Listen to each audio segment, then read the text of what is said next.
All right, in three, in two, and in one, and nice. That is today's episode. Nice and sweet. Episode 69 of the FrameCast. And he's back. He's back, ladies and gentlemen. Drew is back. How's it going, man? I was let out of my cage. Yeah, finally. I was, allowed to reappear on the show after my rebellious thoughts and Michelle deciding to quash them. And I haven't eaten in 3 weeks. Yeah, if this episode does well, we can send him some food. Yeah, Only if it does well, though. So you better be watching. quite sure what's going on here, but yes. Oh man. At least he gave me something to drink. Yeah. How's the root beer coming along? I have no root beer. How long I've have been you out of been root without? beer for a while. Wasn't the last one in December? Let's see, just before Christmas. Like not the final. No, it couldn't have been because I wasn't here. I wasn't at home for all of December. I was back at my folks, wasn't I? Didn't you have the final root beer back at your folks? Or was the final root beer here at this place?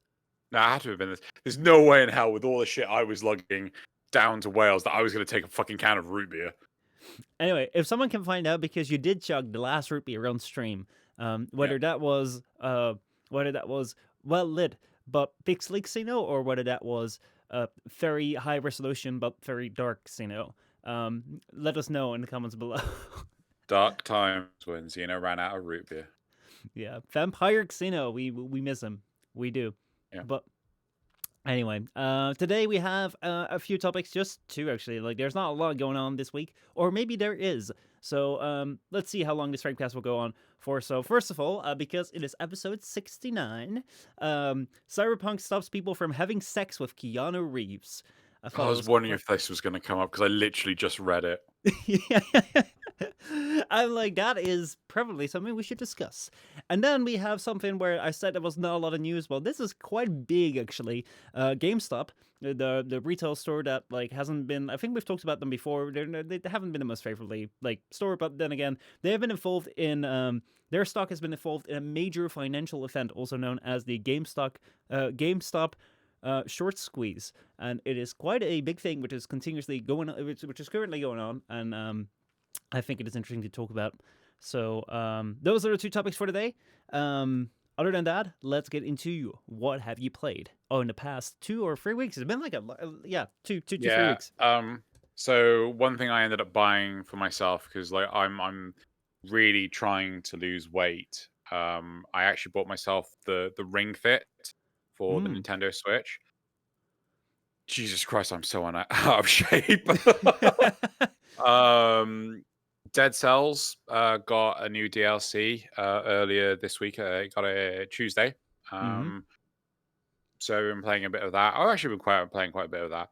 Cyberpunk, when it got its first major update, I've been playing that.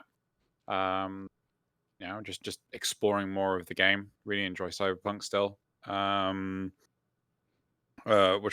waiting for them to get like the optimizations where the game will just run utterly smoothly before I start a whole new campaign again.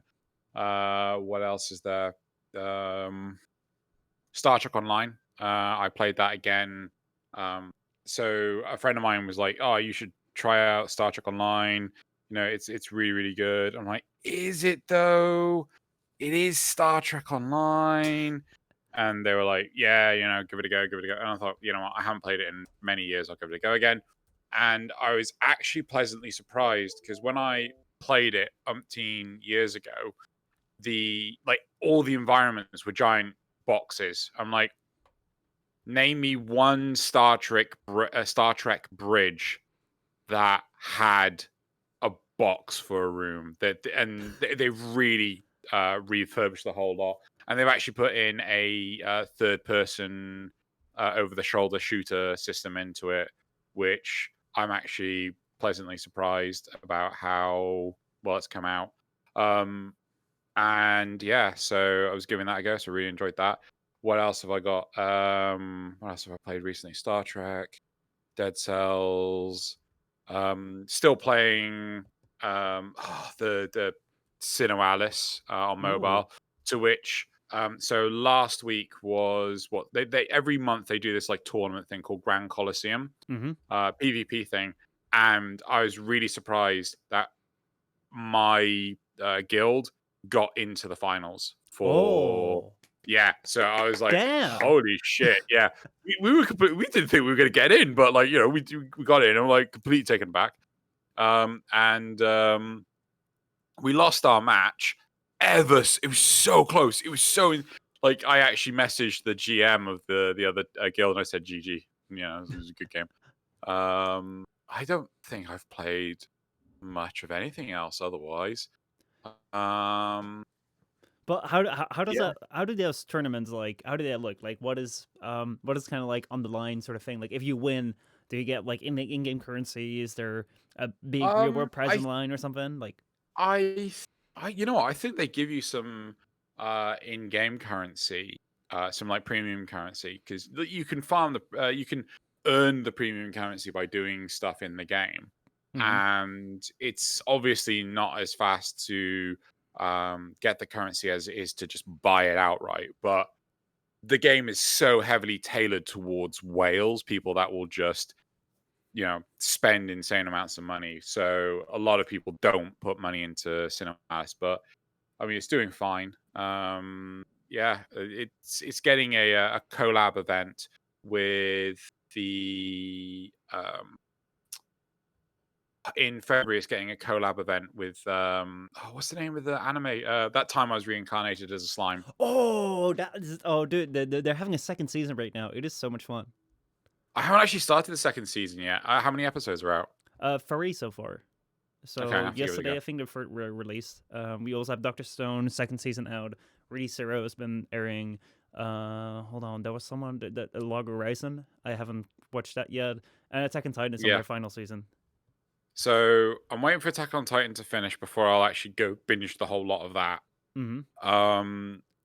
ReZero, I need it to like conclude the season before I watch it because the first season of ReZero I really enjoyed. Right, the first part of the second season I just madly fell in love with. Right, Mm-hmm. and I'm like, if I watch this episode by episode, it's going to drive me nuts. So I need to wait for the whole thing to come out. Oh yeah, Um, like honestly, I was so upset when the second season ended because most of the time an entire anime season is like 25 episodes. And I think this ended concluded at like 13 episodes or something. It was pretty much mid-season. It was pretty much at the point where it was like, okay, we're gonna turn around and we're gonna solve these things. There are so many questions thrown your way, and now we're gonna go and solve it. And it's like I was just freaking the fuck out. So far it's been really good. It's been half an hour episodes. For like I think the last 3 weeks, like they have been very substantial, and I've been really enjoying them. But I'm not gonna say anything about them because I want you to watch it at your own time when it's yeah. concluded, so you can watch it all in one go. But yeah. Dr. Stone, on the other hand, nah. But anyway, enough about my snivelingness. Oh yeah, I also played a bit of Warframe. Woo! What you do? It's been 2-3 weeks. What have you been playing, man? I've been playing. No, I've actually been playing a lot of Cyberpunk. I have really started to get into it. I think the last time we did a FrameCast like 3 weeks ago was like just at the start of the year. I think I just started my at that point I just did my first video about getting into Cyberpunk, and initially it was like a really tough. I was so pissed at you because you did the video, and then at the end it's like, yeah, I'm not going to continue this as an edited series. I'm like, Well, well, the thing is, the thing which I find the reason why I did not continue with the edited series, is because as I explained, I think in the year review that video took me a grand total of 10 hours to make. yeah, And it's really really long for you to spend 10 hours on a video when if I look at a video like that, I quite like the intro bit. I quite like the thing where it's like a playthrough is a lot more edited, where I'm like, okay, you know what, I'm gonna try and give you an idea of what the game is. I'm not really necessarily gonna go into every single nook and cranny, but I want to give you an overview. I want to keep it short and sweet, so we start with something, we kind of end with something, you have some sort of yeah. conclusion. But at the same time, there's still a lot of gameplay, and I don't mind gameplay. I think it's fun to do because that's a lot of games, right? But if I do a series where I'm just gonna like play the story, a lot of it will just be me sitting like this in the corner and being like, yes, okay, so and listening to like what the characters have to say, and I don't really feel like I am um creating my own video more than like I'm reacting to what the content is, and that's fine. But I don't want that to be like the main focus of the channel. So if I have video ideas of like making reviews, if I have videos, if I have videos which I want to make on the other channel, which concern more things, where I'm like, oh, I'm actually like making videos based off my own, um, which aren't necessarily more like reaction stuff. Then like I need that time, and I can't have each of these videos take 10 hours. Yeah. So I have been trying to experiment with. Okay, let's say I'm now playing it on stream. Before I wouldn't record it on. I would just record it. I wouldn't stream it. I'm trying like let me see if I can stream this, and then I'm posting the streams on YouTube anyway. So like the entire playthrough is there. It's just not edited down. Yeah. And like I'm considering, depending on like how things go, whether I can make it, whether I can edit down the streams. But it's just a lot of time. It's just a lot of time. Like today, like No, I spent I like think yeah, go ahead. I think this is why a lot of content creators are really moving away from the YouTube scene, because realistically, the money is in um, Twitch Twitch. when it comes to Let's Plays and things. And if you have like enough of a substantial income coming in via a platform like Twitch, where you're streaming to hundreds, if not thousands, of people at a time, then maybe you can invest some money into an editor who Mm-hmm. can then precede the footage down while you're still doing your stuff, and then that footage goes up on YouTube. I know I watch a Minecraft series by Rubber Ross, but that's only on YouTube. I couldn't spend the hours upon hours of him doing stuff. It's just really not for me. No, I can fairly understand it. And there is definite downsides to what I'm to the way that I'm approaching it now. But as you say, like it is, um, I think that like Twitch isn't. Well, the platforms are very much different. So the thing with Yes. Twitch is that if you have an audience, like in general, it requires less effort. In the sense of making content, and it rewards a little bit more. So let's say that I want to do a playthrough of like Cyberpunk. I just have to sit and play it. I don't have to edit it down. I don't have to work with it. I can just sit down and can play it. And at the same time, while people are watching on Twitch, it's way more common that people will subscribe to you via Twitch Prime, via subscriptions, throw bits at you. And on YouTube, it doesn't really tend to be the case where people will just like throw $5 at you in the comment section below, because there's no opportunity for that, and YouTube hasn't been created around that. So Yeah. I think that there is a benefit on Twitch, but I don't think. I mean, looking at Twitch right here, in my case, I have been streaming for like a couple of years now. I think I started in 2016, and it's a great lot of fun when you're hanging out with your community. But like Twitch doesn't grow, and I'm noticing that right now. It's like we're still having a lot of fun, but like I've streamed how many hours now this year? I think I've done every single weekday at least 2 to 3 hours sort of thing. So that is, we're now at 28. Let's say that's like 20 days or something. 22 days or something. 22 days times like 2 hours. Yeah, 44. Let's say about 50 hours I've streamed this year, and I've lost 15 subscribers. So, oh no, it's 15 followers on Twitch. So the growth on Twitch is not there. It is on YouTube. If you wanna grow on YouTube, if you wanna grow your channel, if you wanna like be out there, if you wanna be seen by people, you got to be posting on YouTube, because those videos will actually be seen. And like as you say, I can 100% get behind it. I am not one to watch a lot of Twitch. I really Yeah. like doing the streams. I really like speaking to people. I really like going through the games, and like I think it's amazing that there are people who tune into every single stream and watch the entire stream, and I really fucking respect that. But I have a really hard time doing it, because there's so much that I have going on that whenever like I tune into a stream, it's like 15 minutes, and I'm like, oh shit, I gotta go do something else again. And when it comes to playthroughs which aren't edited, like I can't watch 3 hours. So I would really love to edit these things down. But because right now, like it is not worth my time, because basically, if I do a gameplay series, I know some people will really love it. But at the same time, those things are not gonna attract any attention. Those things are not like aren't viewed as well. Those things like right now, it's not the right time. I wish that I would be able to post them, but right now, that's not really the case right now. So that's kind of the reason No, behind it. yeah, I totally get where you're coming from. This is a long there's a long stemming problem when it comes to Twitch and YouTube. So like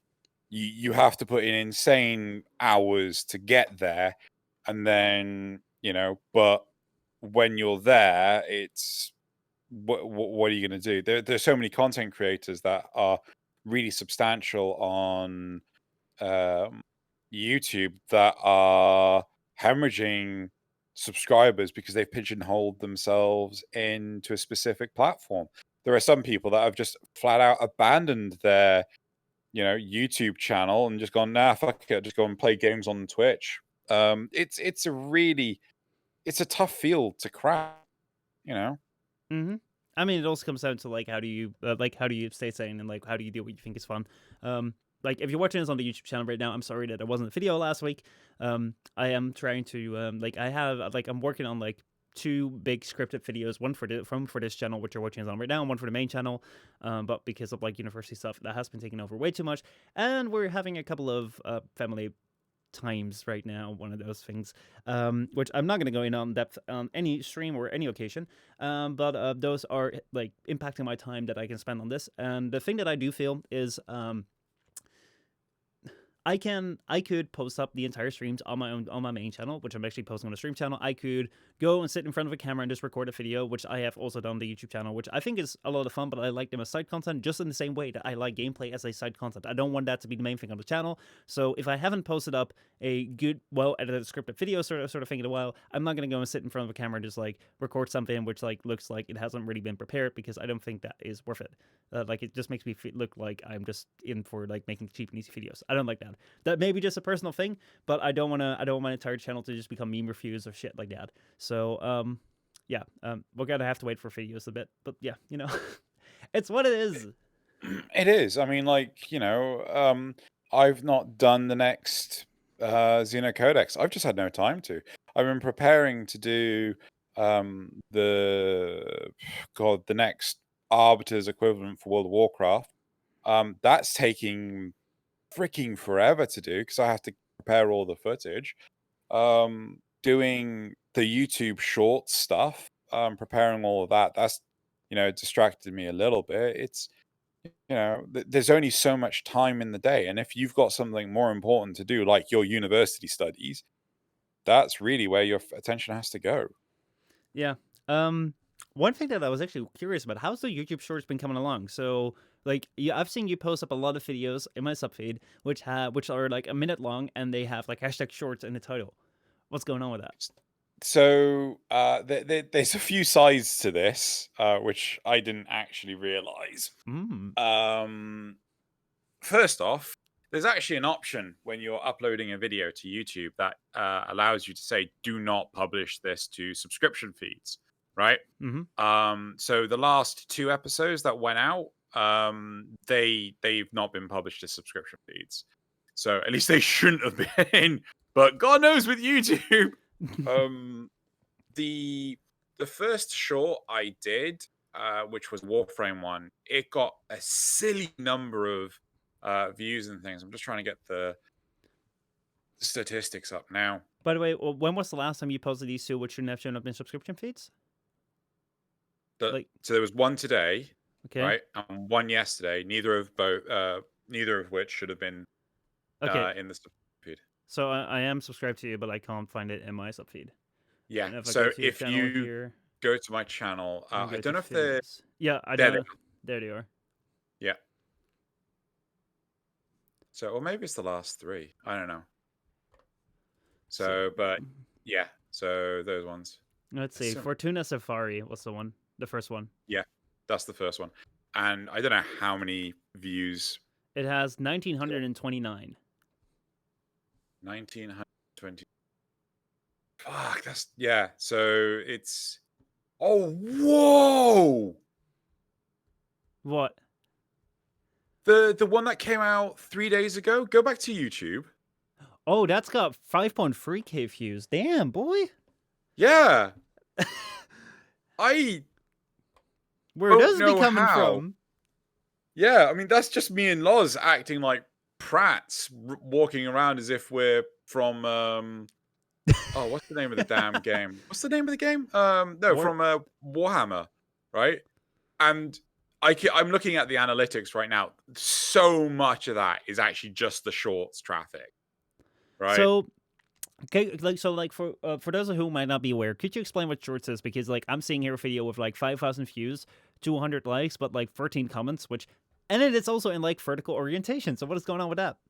So a YouTube short is YouTube's attack on TikTok, right? So the big thing with TikTok is that it's really short, brief videos that gain a lot of traffic and so on and so forth. Now, the problem with TikTok is a lot of um, how do I put this?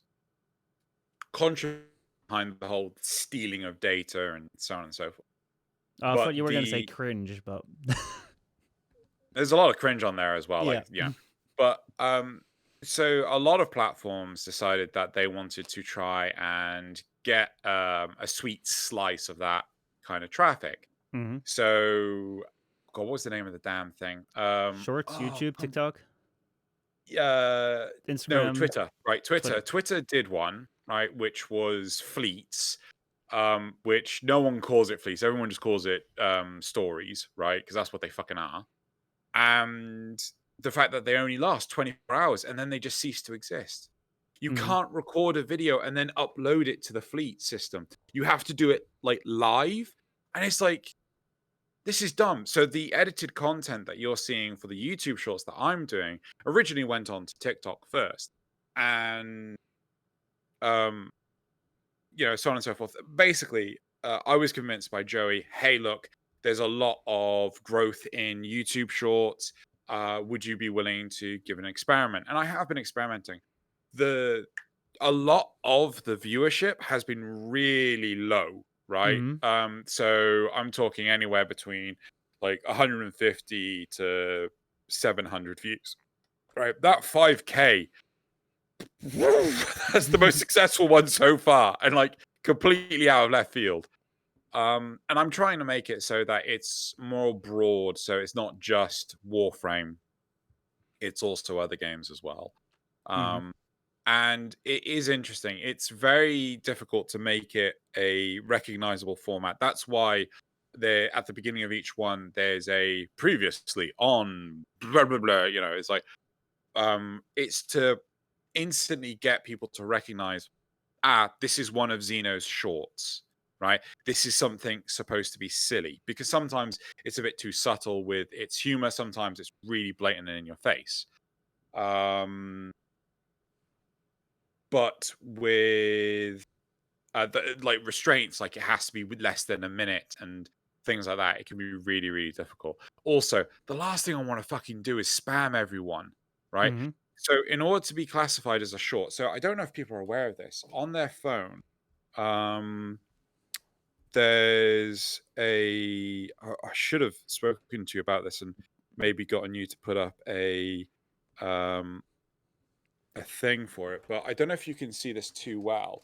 Sorry, the picture's awful, but you can see there's this short section here, right? It's called a shelf. Sorry, I'm moving my phone the wrong way. Yeah. Yeah. So that is what's on YouTube. So it's a dedicated space, and apparently it's supposed to function completely differently in terms of the search algorithm compared to that. But likewise, one of the cool things about the shorts is if you go to my channel on YouTube, see the shorts. So I'm trying to get this Yep. correct. You'll see the shorts right at the top of the channel, but you won't on the web page. It has to be on mobile. Hold on, I'm trying to see if I can find. I think Michelle's still around. I'm not entirely sure. There we go. I found the thing. Let me see if I can make this work.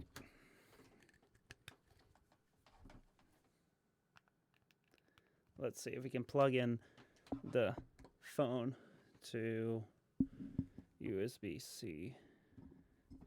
Whether that will give us anything, so we can have a better picture for people that are Instead watching. of me trying to do it through my sodding webcam. Which is entirely understandable. shit. Hold on. Don't worry. I have seemingly lost my... Oh, no, there's... I had something here, and then it disconnected. It's like I've only barely gone to work sometimes, so like I'm trying to see whether this could work. Otherwise, we're gonna have to like hold up a phone. That's... Yeah, no, we're just gonna work. Nah, it's fine. Don't worry about it. I'll just hold up to the camera so we have like better quality. Right. There we go. So you have right here. Let me turn off studio mode. There we go. Okay, so right here we have the YouTube app. Let me see. I gotta lower the brightness so that it's. Let me. Not blinding the camera. Yeah. Let's hope I don't get notifications, because otherwise I might like dox people or something. Let me just hold it like that in case I get messages.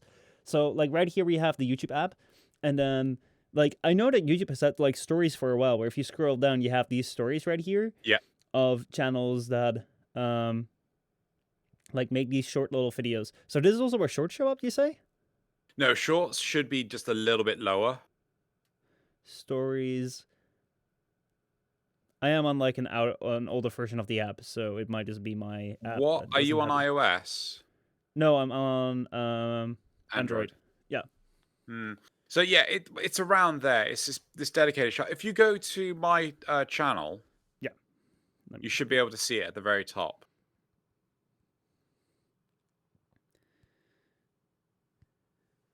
Oh no, it still shows up like videos for me.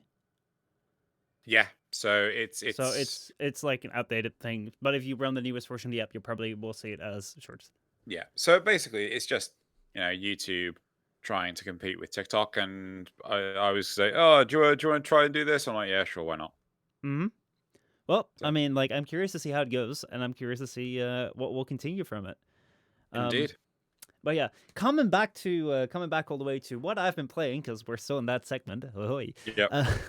I have been playing with a Cyberpunk, and as I said before we went off topic, at first when I started, it was a bit confusing. I didn't know if I quite liked it, because you're kind of thrown in the middle.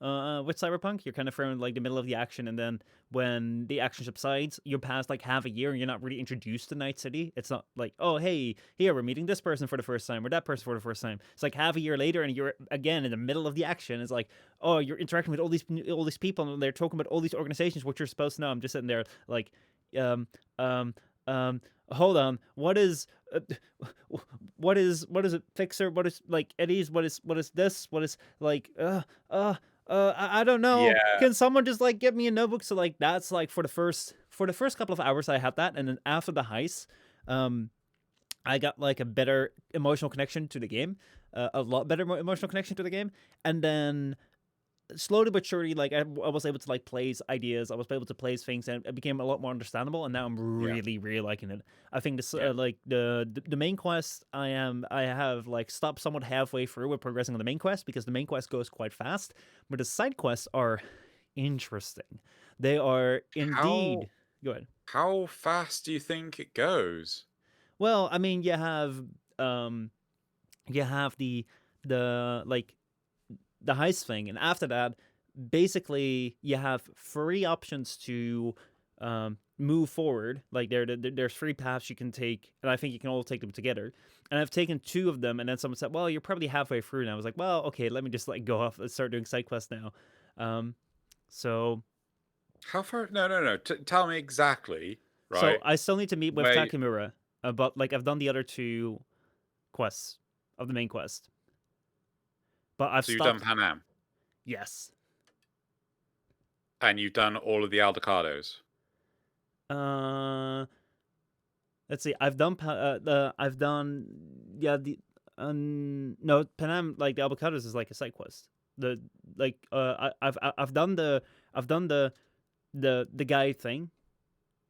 It's not a side quest. I have 2 main quests. I have 2 main quests remaining.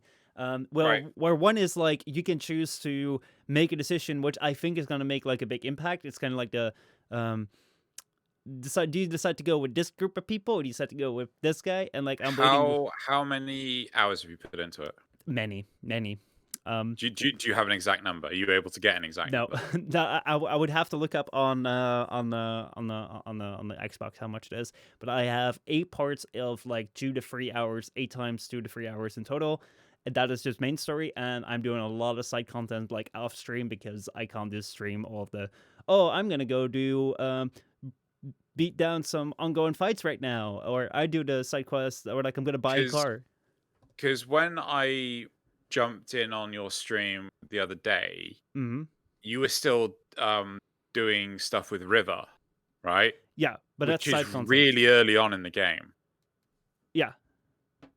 So I don't Well, think you're halfway. I mean, like, I don't know where I am yet because I mean, I'm not like I haven't played through it. So Actually, one thing I will tell you, right? I'll tell yeah. you right now, is the game warns you about the point of no return, Okay, that's right? good.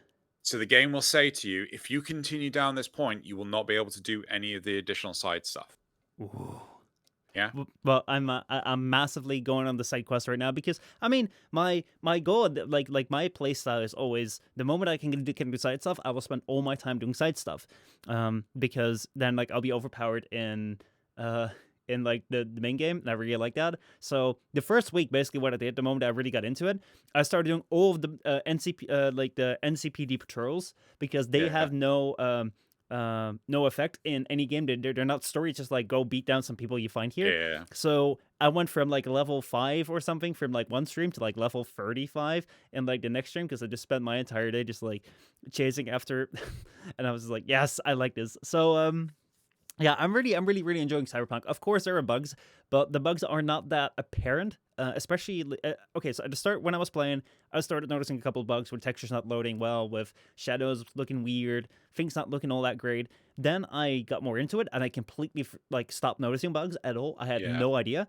and then all of a sudden, I was like, "Hold on, I think it's raining motorcycles here. I think that shouldn't be happening." Or like I'm coming up to a character and all of a sudden like the character like stands somewhere and like next to them just like a car just like shoots away and I'm like, yeah, I don't think that's supposed to happen. Yeah. But they're more or less they're funny. They haven't been like game interrupting. And I'm playing it on the console. It's quite decent. I mean, it's not the best looking game of all time, but it's really playable and I'm really fucking enjoying it. The only issues I'm really getting are performance-based issues, and it's typically in the center of Night City, Mm-hmm. like where it's the most built up. It just starts to like really drop frames, and like I'm not entirely sure why, but I don't know if it's because it's just too built up because it's too unoptimized for um, large environment or large detailed environments, or I don't know what. But yeah, I mean, I'm still enjoying it. I really love the life sculpting when like you walk up to a character and they're just like this blob with like some colors on them and like slowly but surely like you're sculpted in like a real detailed character and like Yeah, I don't have that problem. no. Anyway, So one thing which like last week I spoke with Sandy about that they apologized on their YouTube channel about the state of the console launch, and one thing which I actually took out of that because I mean I'm happy they apologize sort of thing that at least they like acknowledge it like that. But one thing which I was super surprised by is that it hasn't launched on next gen consoles yet. Like you can buy the old game, but it hasn't launched on PS5 and Xbox Series yet. And I just really yeah, didn't know that. yeah, they said that was going to be the case from like the get go. Yeah, but like That I sometime in 2021 there will yeah. be a free upgrade to next gen consoles. Mm-hmm. Yeah, but like I wasn't paying attention to that. So like when I heard people complain about like the current gen or like last gen console versions, I was just like, oh, I mean, like, what can you expect? This was made for next gen. This was made for PC. So, I mean, it's kind of shitty because most people will still have these, but I can understand. And I'm like, wait, there's no like next gen version. So basically, 2 out of the 3 platforms are not really suited for this game, which was made for PC. I was like, oh shit. No. You can still run the current version of the game on the next gen platforms. Hmm. It's just that that version of the game doesn't utilize like the ray tracing and things like Yeah. that. Hmm. So, yeah. Anyway, other than that, I've also got my hands on my Switch again. I've started playing Mario Odyssey, and I really, really fucking like the game. Well, I think like this is a game I've been wanting to play for a long time. Oh man, it's starting to make noise. But the thing which I really like is that you can play as a frog in Mario Odyssey. Yeah. You can play as pretty much everything, and like if I shake the console, like it will actually like jump, and I'm like, dude, Yeah. this is the coolest thing ever. But yeah, it's a really fun game. I was a big fan of Mario Galaxy. I thought that was a really cool series, and I have been like waiting to play this for a long time. I finally got my hands on it. I was considering for a long time because I've had it since like December, and I was like, will I wait? Will I start doing like a gameplay series on YouTube with it? Will I like wait until Cyberpunk? So I was like, no, fuck it. I'm just gonna like play it in my spare time because at the end of the day, it's like a Mario game, and like I can plan gameplay series all this time, but if I don't really make videos, then like I'm never gonna do them. So fuck it. Playing that now. So that's what I've been playing mostly. Cool. Sweet. I think we're finally, after 38 minutes out of that section of the show, should we move on to the topics? Yes, that was the very first thing. So let's get into the very first topic of today. Oh boy, this is something I don't know if you have been keeping track of GameStop the last few days. If you've heard anything about it. Yeah, I have. Okay, so I want to say one thing very clear, and if you're watching this, like if you're skipping past this in the YouTube time space, or if you're joining in later here on the live stream, you should go back to this moment, and you should have gone back to this moment from this moment forward. We are going to assume that you've watched this moment, okay? You're going to have to watch this moment. We were expecting you to watch this, but Drew and I, both of us, are, I know it's very surprising, but we are not your personal financial advisors. Are we not? Pretty sure I'm not my own financial advisor, but no, okay. we are no financial advisors. We are like, we don't know much about money or stocks, and we're not here to give you any indication of like what you should do or should not do, and we're not here to tell anyone what they should do either, right? Yeah, that is correct. So anything that we're saying here is completely just our opinion, and we're just gonna like talk about things that we barely have any knowledge about. So this should not be construed as advice or anything. So thus, it's also not market manipulation because we are not trying to influence you buying or selling things because you should just do that based on whatever you think. We are not here to influence you in any possible way.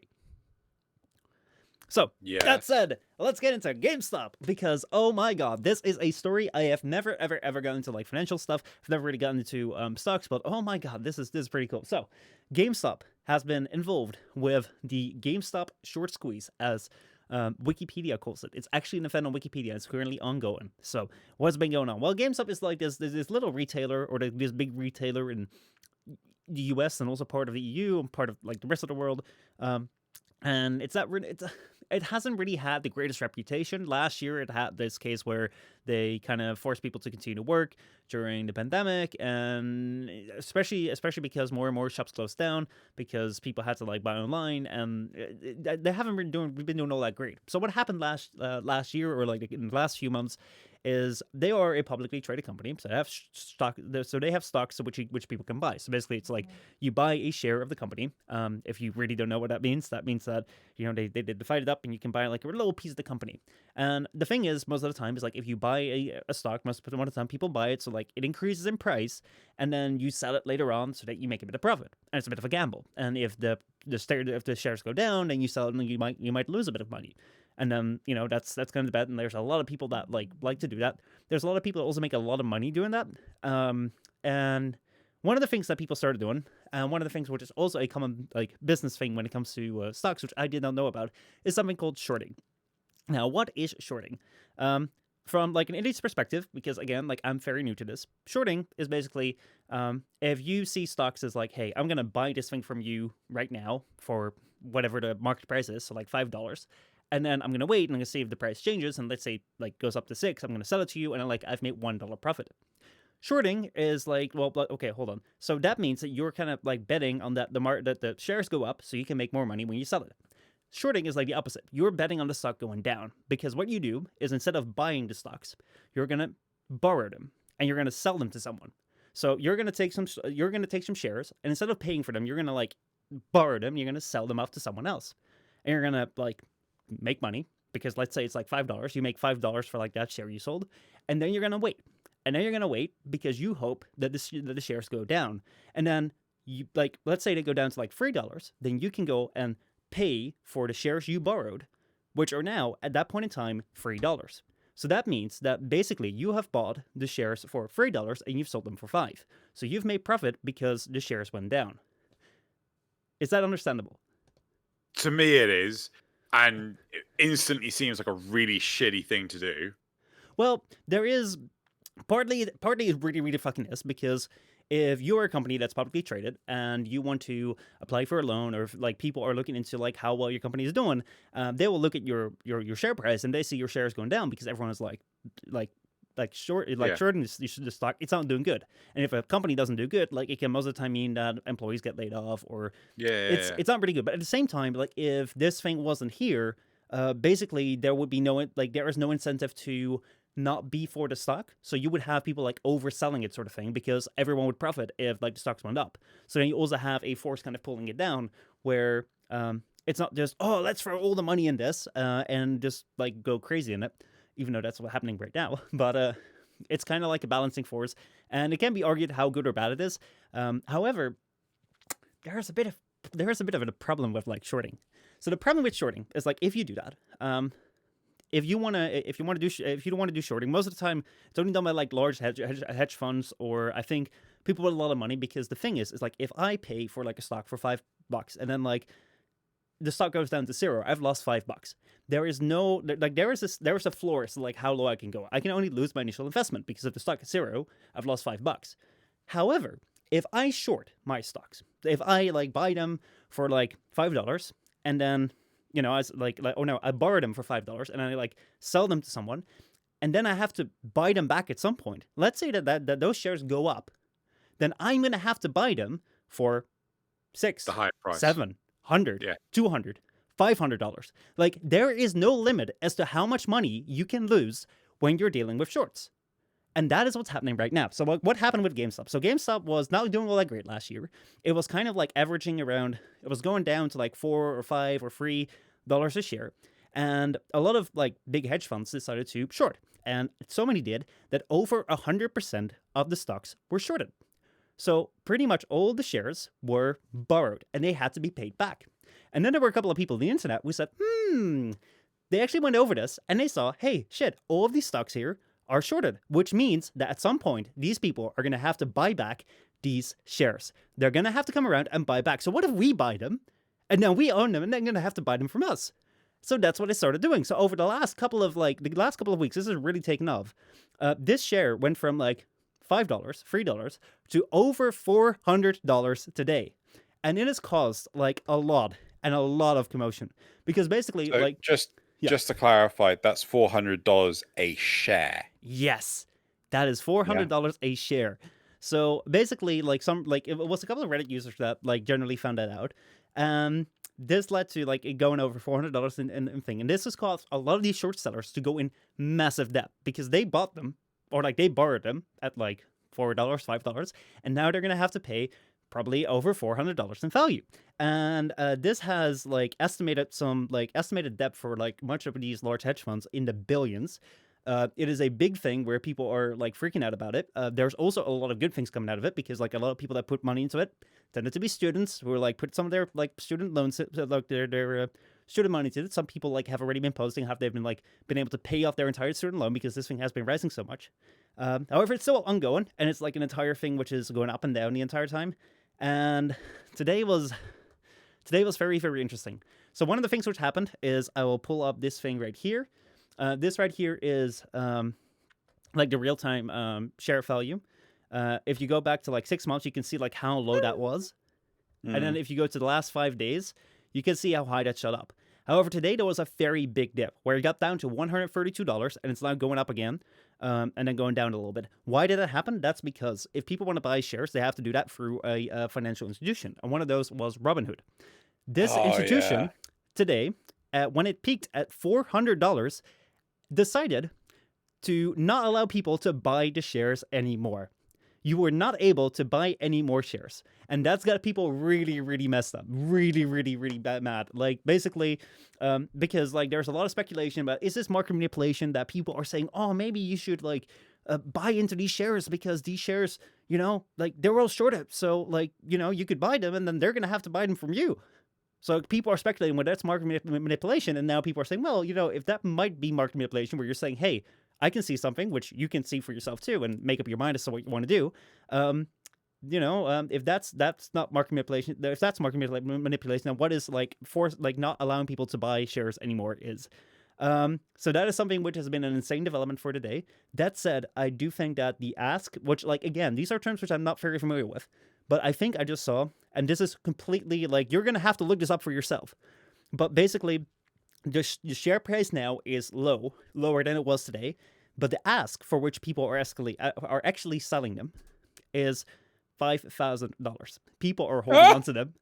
And I think tomorrow or something, this is again like completely like you're gonna have to look this up for yourself, because like I'm just like this is just what I see coming by, and I could be completely wrong. But what I'm seeing right now is that most likely tomorrow is one of the deadlines where one of the big hedge funds will have to buy their shorts. They're gonna have to buy them on Friday, and that's gonna be a big deal. So that is what's going on with GameStop right now. Again, I don't know how much I've been able to be correct about this. Look it up for yourself, but I think it's pretty interesting. I've been kind of following it. Like, I don't know how much you're into shares, but like I thought this was interesting, even though I'm not invested in it at all.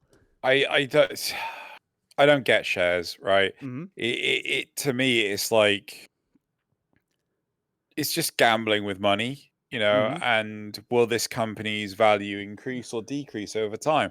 And I'm like, it's too much of a risk for me. I'm not prepared to put my money in that. Mm-hmm.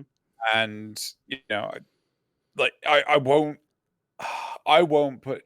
Well, so the fact that you can actually borrow shares, sell them, and then pay back the shares afterwards, it seems like utter bullshit to me. Yeah, well, like apparently you need it to have, but I think so. You still need to have some sort of accreditation sort of thing, and you need to have like some firm or some institution go over it, and they can then also force you to at some point buy them. So what they might do, and again, like I don't know all the details, but what I've heard is that if the stock is going up, let's say, and your the amount of money that you have will not be able to cover like all the price, like they'll at some point force you to sell, because they'll be like, this is going up more, we're seeing, so you're gonna have to sell it now, because otherwise you can't pay for it anymore. So you might like lose everything because you can't pay for it. And actually, like some of these hedge funds have actually been bailed out because Sorry, why have they been bailed out? Why don't because they go they're bankrupt? losing so much that like they're losing billions of dollars, and we can't afford to lose the large hedge funds. Like that is something which like this is also very interesting about. This is not just about people trying to make money. For a lot of people, this is also fucking personal. They're like, hey, these like a lot of these like the market the market crash in 2008. Yeah, not a lot of people went to jail for that. Not a lot of people faced consequences. Definitely not the people that more or less may have caused it. So for a lot of people, because the people that now bought these stocks are just basically people that just are on internet all day, that like are students and shit, and they're just like, well, look at how they're like bailing out the big guys. Look at how they're manipulating the market, or trying to like supposedly manipulating the market by not allowing us to buy anything more because they are getting in hot waters. I don't even care if I'm going to lose money on this because this is personal. That's what they're saying, and I can understand that sentiment. I'm not involved. I don't have any of these stocks, but I do really follow this because, first of all, it's a meme, and second of all, like I do think that they do have some sort of point. I mean, like, to me, the big thing is of how much a dick move this is towards the people working in these places, right? If they do this, if people are shorting the stock in order to make money, but it just inevitably brings down the value of the stock, then like these are people's jobs. Yeah. Like if you're working on the shop floor, like 9 times out of 10, people don't want to be in retail, right? I don't really know anyone that has said to like has ever said, I want to work in retail, right? I did know someone that decided that they wanted to work at a bank because they liked the uniform. I thought that was the most bullshit thing I ever heard, considering they have a bloody degree in physics. Oh, damn. Yeah, I am not kidding. I think it was a master's degree. Like, you have a master's degree in physics, and you want to work at a bank, right? A high street bank. What the fuck? Yo, You know? you know what we should do? We should just open up a fast food restaurant, which is exactly like McDonald's, but like with really good looking uniforms. So we just get like all the Oh, like dear God. really highly educated people to like work there for minimum wage because they Yeah. just like the uniform. It was fucking mental. Oh, Oh, Shazbot. no, but like I get what you're saying, and I think that I can see some arguments in favor where they're saying, well, because if you only have this force pulling up where people can profit if the stock goes up, then then like basically you're having this scheme where everyone just keeps on putting in because then the stock goes up even though there is no value. If you have these Yeah. shorts which are like you have one side betting for it going up and one side betting for it going down, then that makes sense. However, shorting over 100% of the stocks, that seems illegal. But I don't know. But it Well, it seems should not be like illegal. yeah, I think so. But at the same time, I'm like, Nazareth has said in chat that there's now officially a lawsuit against Robinhood now, Mhm. the I don't know, agency or whatever, that's the institution, picking up word, that has blocked all buying of GameStop GameStop stock, Mhm. right? And I'm like, the fuck? Where do I've also heard that apparently these firms now that deal with Wall Street is basically having to keep an eye on Reddit to make sure that shit like this doesn't happen again. I'm like, I'm sorry, like you are gambling with people's money, like it. So this right here is what it looks like. Um, we're sorry, this order can't be canceled. Where as we place it to mitigate the risk to your account. Apparently, this seems like this person is being forced to sell this stock. We're sorry, the order can't be canceled. The sell order can't be canceled. As we placed an order to sell on your account to mitigate the risk to your account. Is this that they're selling people's stock without people's authorization? Oh shit, I have lost Drew. I have lost Drew right now. Damn, I don't know what is going on. Are we being taken? Uh, Oh, he's coming back. He's coming back. No, I'm here with Timmy. Woo! He is returning. He is returning slowly but surely. Let us continue to look at this at this thing right here. Actually, let us wait for him to show up.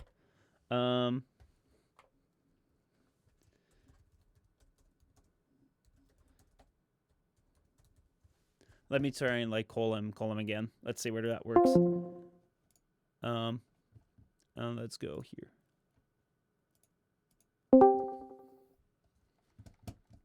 Here we go.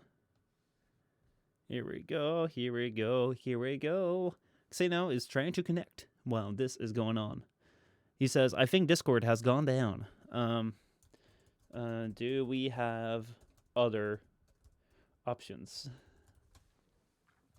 Let me see whether I have other options installed on the system. I will take Xeno away for a moment right here. I will take off the camera right here. And then I'm going to go and see what is going on right here. So basically, we are under attack. We are not under attack. Let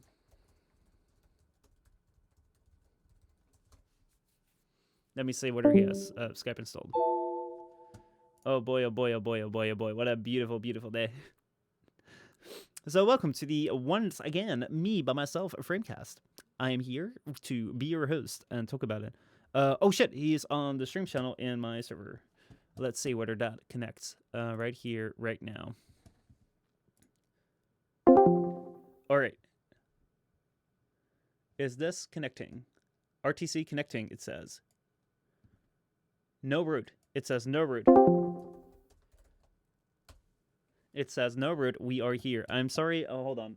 I will.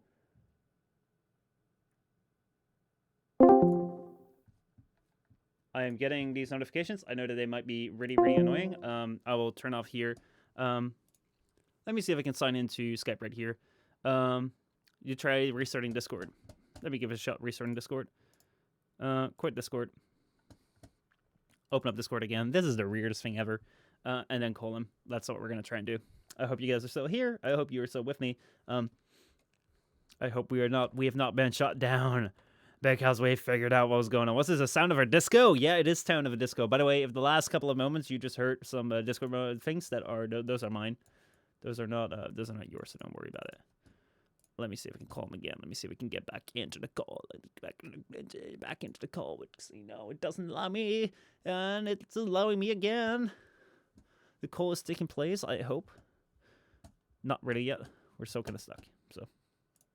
Anyway, I hope you're all doing good. I hope you're having a great time. This kind of reminds me the last time that we were here with Xandy. It is not calling me. Want to skip time? Please use the segue towards our sponsor. I think Discord is fucked. I think so too.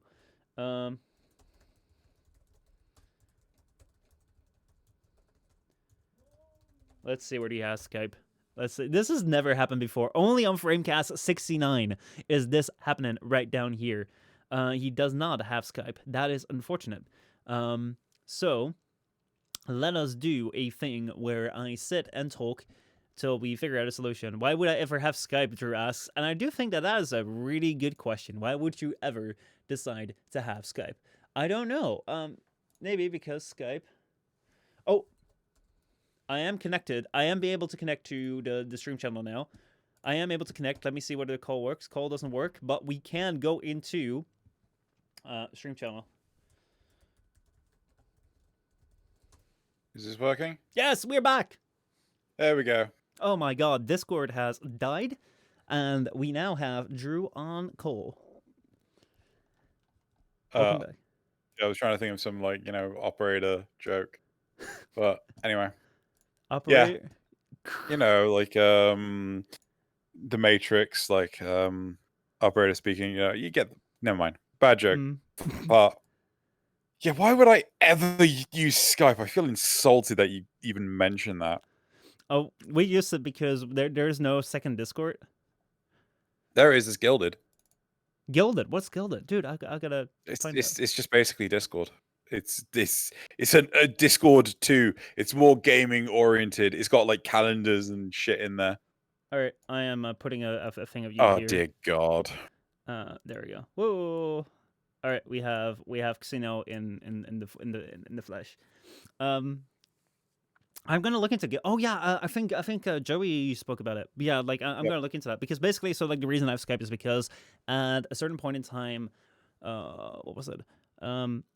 I was doing a stream in which we required both a game feed and a video feed. So the video feed went through Discord, and then we're like, oh wait, we can't do it too. Okay, well let's just do it via Skype then. Because that's why I have Skype installed on the machine. I haven't opened it in ages, so. And in fact, you should uninstall it. By the way, remember when Skype was like the biggest thing when people would say, oh, let's Skype tonight, instead of like, let's video call? Yeah, and I hated all of that generation for saying that. It's insane, like, how much they lost their thing. Like, right now it's Zoom for like the general audience sort of thing. And for the people that know what's up, Gilded or Discord. Indeed. So, yeah. Anyway, the thing that I was showing, let me see if I can, I'll just like share this to you in Discord so you can see, and then, right here. So what we're seeing here is, I'm taking away, there. So what we're seeing here is like a picture of like someone who, of like a screenshot of this Robinhood app.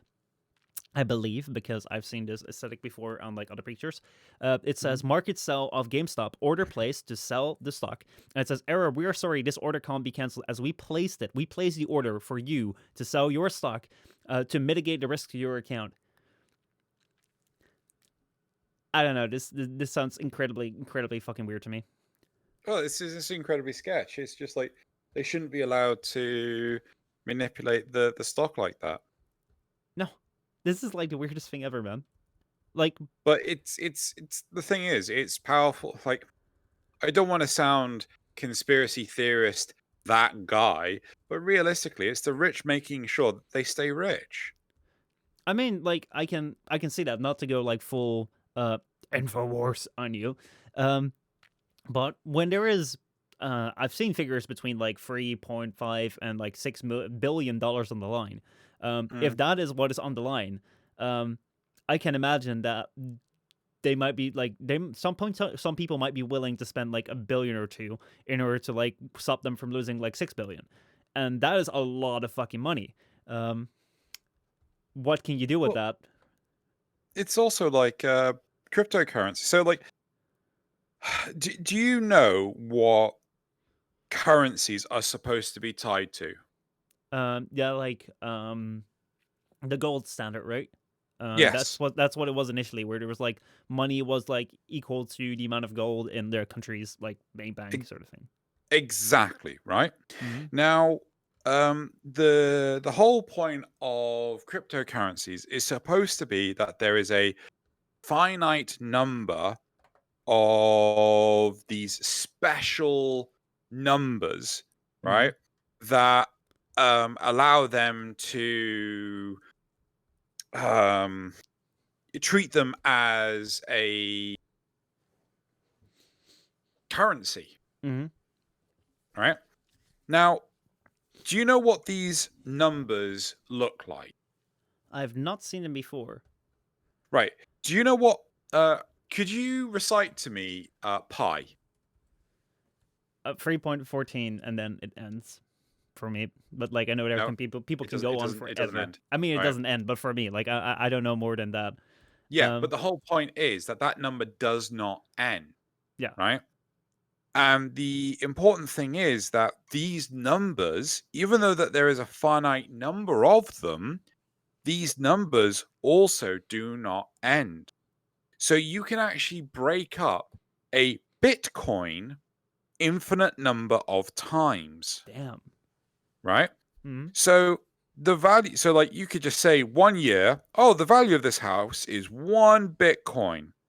Mm-hmm. And then the next year, oh, the value of this house is half a Bitcoin. The value of this house is quarter of a Bitcoin.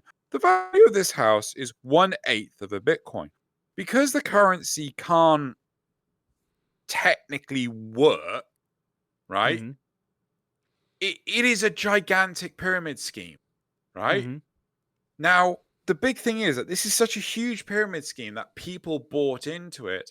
And in order to make sure that their investment doesn't capsize, some really rich people are keeping cryptocurrencies afloat, right?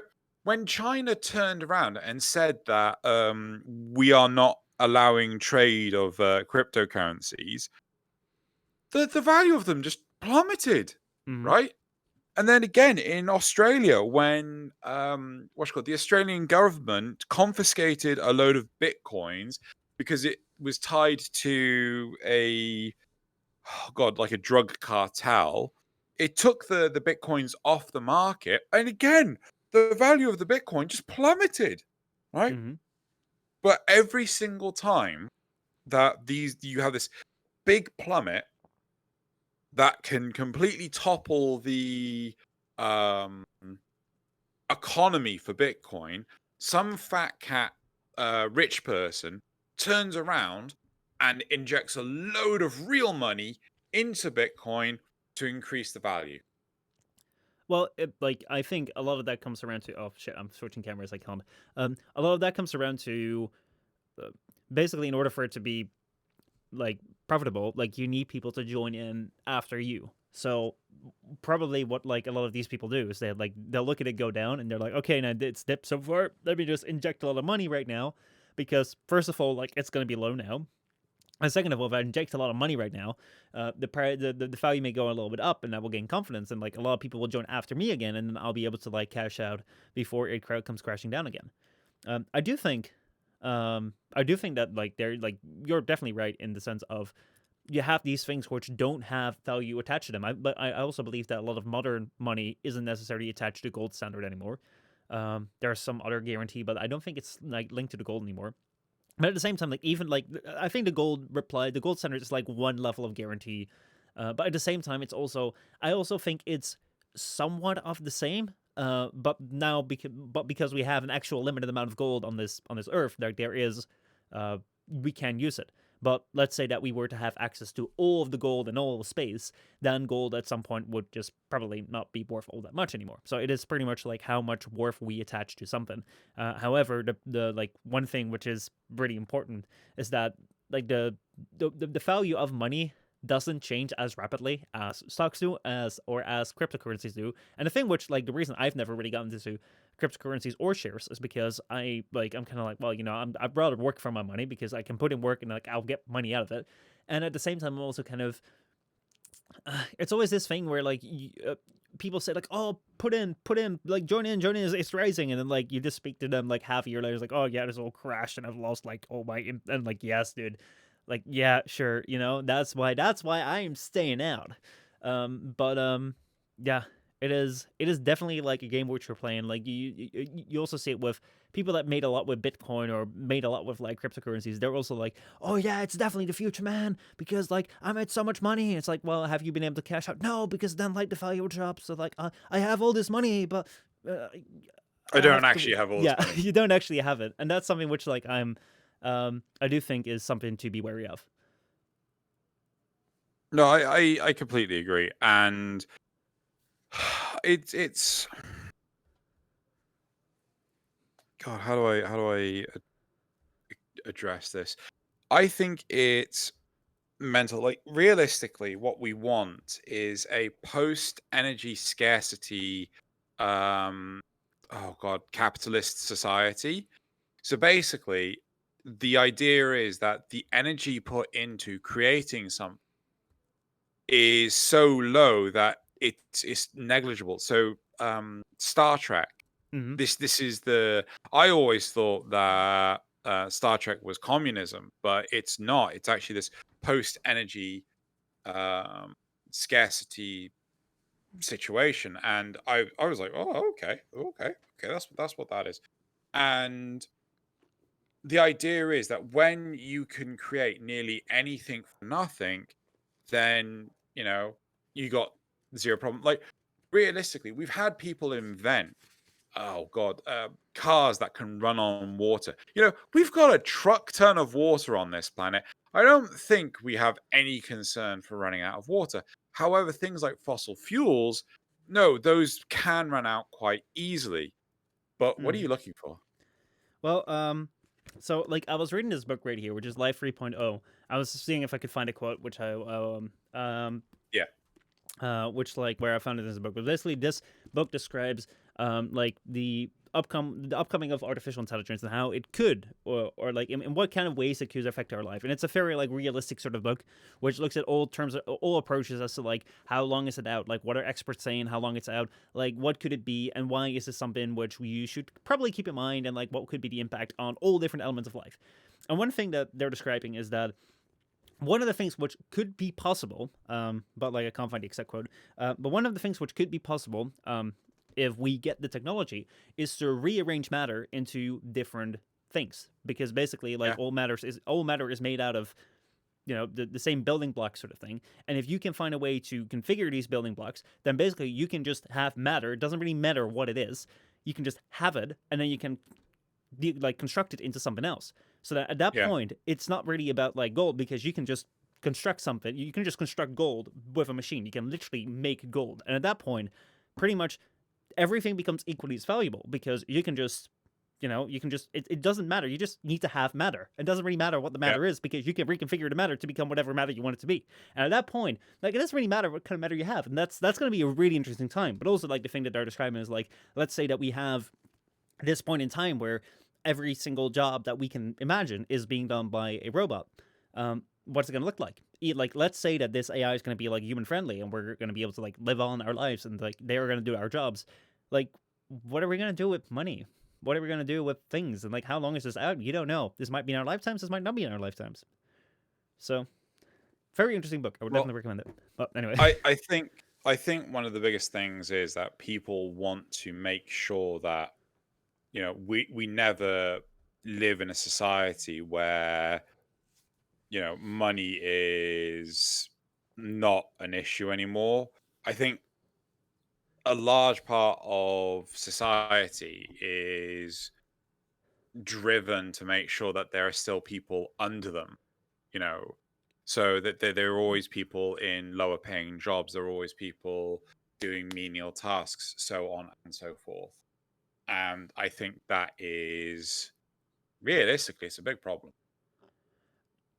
I think like I don't know what like how much of this is like intentionally set up. I do think that like there is obviously a need for all sorts of jobs. Like let's say that I mean like if the world like for like everything to function, like things still need to be cleaned, sewage still needs to be maintained, and some of these jobs are jobs which people really like, and some of these jobs are jobs which people like less.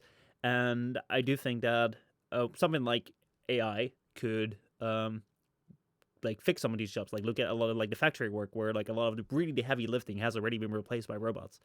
Um, I do think though that I think it was where was that? Do I have that somewhere here? I don't think so. It's not standing here, I think. But I was it's like in oh no, here it is. This right here is Dostoevsky. I think notes from on the ground. Yeah, notes from on the ground. Um, notes from the ground. Like is a very interesting read. About like this, kind of like person who not everything is going well for, and he like revels in his misfortune. Like and like it's a very very interesting read in like the mind of that person. But one of the things which I think it's in this book, or it might be another one. I think it's this one. One of the things which is described in here is if man were to be given, if man were to be granted heaven, where they were to be provided with everything that they would desire, and they would have to do nothing but worry themselves about the continuation of the species. Man would find a way to break that heaven in order to show that it does indeed have free will, and he does indeed have a way to make his own thing, even if that thing causes his own misfortune. Because if people were to be given everything and they don't have any more desires, they don't have any more free will that they can enact because everything is already there. They don't want to be just another piano key. They want to show that they have indeed something. And like I can definitely see that might be something which could happen at some point, especially if we're approaching something where less and less things are required of people, where people still want to find something to do, and like even if that would break something, because most people define themselves by the struggles that they've gone through. The fact that I am saying that I do YouTube, it's like, well, like that is something which I describe to myself because I have gone through the struggle of making videos. I've gone through the struggle of doing streams. The fact that I say like I've gone through like high school. I'm going for university now. Like that's something which like a struggle, because if I could just have the knowledge like directly in my brain, and I wouldn't have to go for university, but that's something which defines me. And I think that a lot of our meaning and a lot of our identity is attached to the struggles that we go through, which obviously makes sense given from like an evolutionist perspective, where the people that were able to get through the struggles were the people that were able to like survive. And it'd be better if you actually find some meaning and satisfaction in like surviving, because if you didn't, you died and you didn't really procreate. But that's going to be more and more interesting. Like the more and more we get to a society where surviving and having needs met aren't necessarily something which is relevant anymore, and how we're going to deal with that, I have no idea. And I think it's going to be very, very interesting. And whether that's something where intentionally things are being kept in a way that people always have to do jobs, I don't know. And I don't know whether there'd be someone that could control it, because at the same time, where is that control? And I think that control is always also shifting a lot, because you see, like 20, 30 years ago, we thought it was governments, and now Facebook and Google know more about us than any of the governments do. Yeah. So should we move on to the next topic? Yeah, let's move on to the next topic. Let's talk about Keanu Reeves' penis. I mean, what? Cyberpunk. Woo! Cyberpunk stops people from having sex with Keanu Reeves. This is episode 69. You know what you're in for. Stocks advice. No, we're not giving that.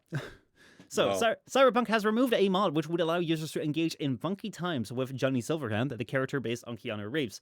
The mod was released 2 days ago and swapped the model of Johnny Silverhand in some of those intimate scenes that the game offers. CD Projekt Red has said that it has no issue with mods, but it did remove this thing because it doesn't want to see mods which use people's likeness, like real people's likeness, so it has removed it. I think the creator also said coined something where they said, like, well, if they want to remove it, I will abide by it. But yesterday, CD Projekt Red also released some official modding resources for the game, so they're not entirely against modding, but they are shutting this thing down. How do you feel about that, where like people are like modding I mean, like they're actually like modding Johnny Silverhand on there, but I think like everyone just kind of calls him Keanu or like Johnny, but they know it's Keanu. Yeah, no, the most of the instances I've seen, they call him Keanu, right? Mm-hmm. They refer to him as Keanu Reeves, and I kind of agree with what's the name of the CD Projekt Red on this one to remove him because it doesn't add anything to the game. It detracts from the reality of the situation because, like, you know, it's the guy, you know, plot, it Mm-hmm. doesn't make sense, right? And then the other side of it is, you know, if this happens to Keanu Reeves, right, then what's to say that other big name actors don't turn around and say, well, oh no, I'm not being affiliated with a video game because of what happened to Keanu Reeves with Yeah, Cyberpunk 2077. yeah. I You know, don't, I don't want to have people violate my digital version. No, I can see yeah. that. I can definitely see that. I also feel in a way that's I really like the romancing stuff. Really doesn't do it for me. Like I'm really there more for the rest of the plot sort of thing. Like I've never really gone to a game like to explore that. But I can see how people might want to like if they mod something, they might want to mod something like it's whatever. But yeah, the one thing which I do feel. Like, Go ahead. don't get me wrong. Like, I do like the role play side of it, Mm-hmm. right? So I have romanced two of the characters in Cyberpunk 2077, Ooh. and it's done in a very intimate way. Mm-hmm. So unless I've got Keanu Reeves's Johnny Silverhand whispering sweet nothings in my ear, and I don't mean profanities about how incompetent I am, then you know I don't want to I don't want to know, right? No, It's like no, I yeah, yeah. no, I can see that. I can see that. Um, like Yeah, go on. I I just thought I thought it was kind of interesting. First of all, the headline that like people were able to have sex, and I was like, what the fuck am I reading here? And then Yeah. like basically the day forbid it. Like I'm pretty much behind it too. How do you feel by the way about like hold on, I should stop saying like. How do you feel by the way about Keanu Reeves being so closely tied to a character or characters in games in these story games being so closely tied to the actor or the voice actor that's um, being casted for them? Because as you say, a lot of people just say, "Oh, that's Keanu." It's not really Johnny Silver, and for them, it's Keanu. I think it depends on whether or not they use the likeness of um, said actor, Mm-hmm. because I'm trying to remember who did the girl from Last of Us. I've not played up, so I don't know. Um, I can take a look.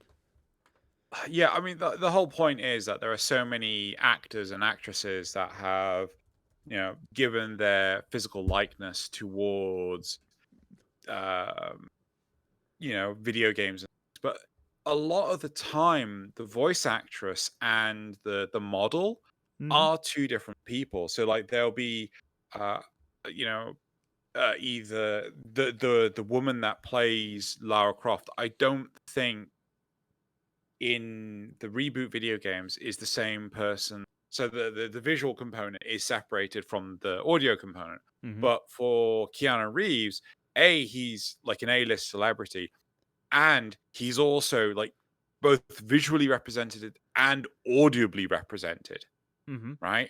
So you know it's him. I've been playing, as I said earlier, I played some Star Trek online, and you have actors like, oh, I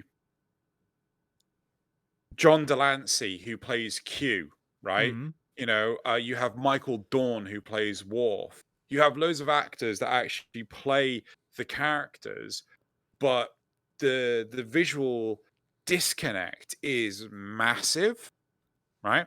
But with, again, Keanu Reeves, he does look like fucking Keanu Reeves. Mm-hmm.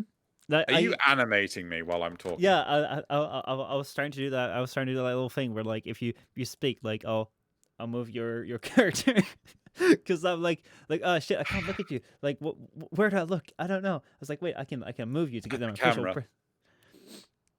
I look into the camera because I am YouTuber. Hello.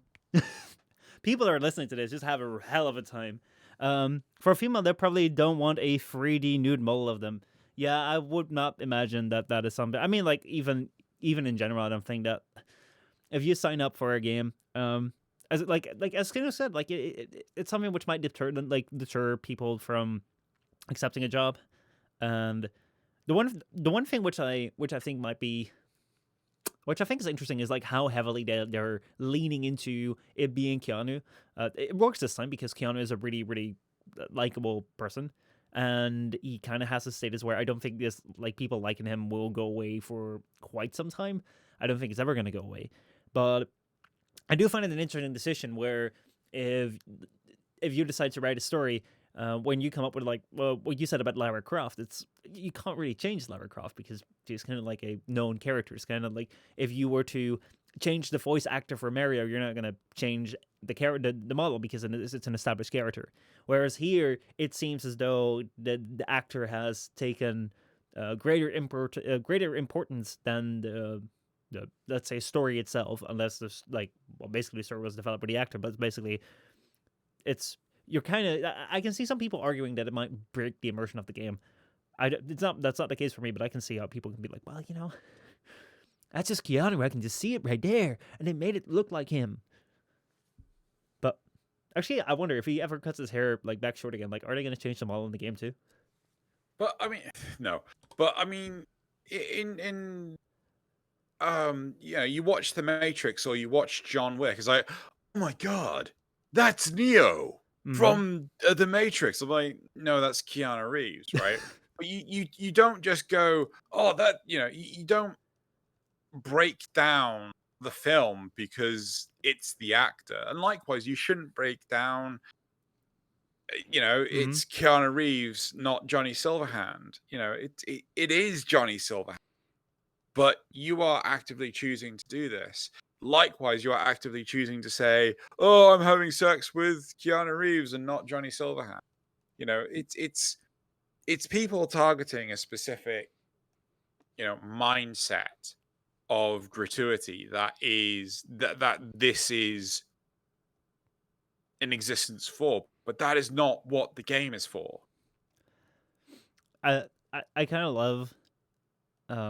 I agree with you. I very much agree with you. But I kind of love how like we've ended up with FrameCast 69 episodes in, where you're saying it's just like you actively choose to like, yes, I'll have sex with Keanu Reeves, and I'm like, well, that's a beautiful, beautiful quote. I'd never expected you to make on the FrameCast. Oh man, oh man, oh man. But yeah, I mean, like that's just like a short little topic. There's not much more to it. I just thought it was an interesting headline, and we kind of had to include it. Other than that, I guess those were the topics for this week. There's not a lot going on apart from like the GameStop thing, which I thought was like a mighty fun meme and a mighty interesting thing to look Did into. you hear that the voice actor that plays Sonic has quit? What? Yeah. The longtime voice for Sonic the Hedgehog is stepping away from the role. Wow, Yeah, announced earlier today. that is Roger Craig Smith is far from the first voice actor to assume the role of Sonic the Hedgehog, but very well maybe the most iconic.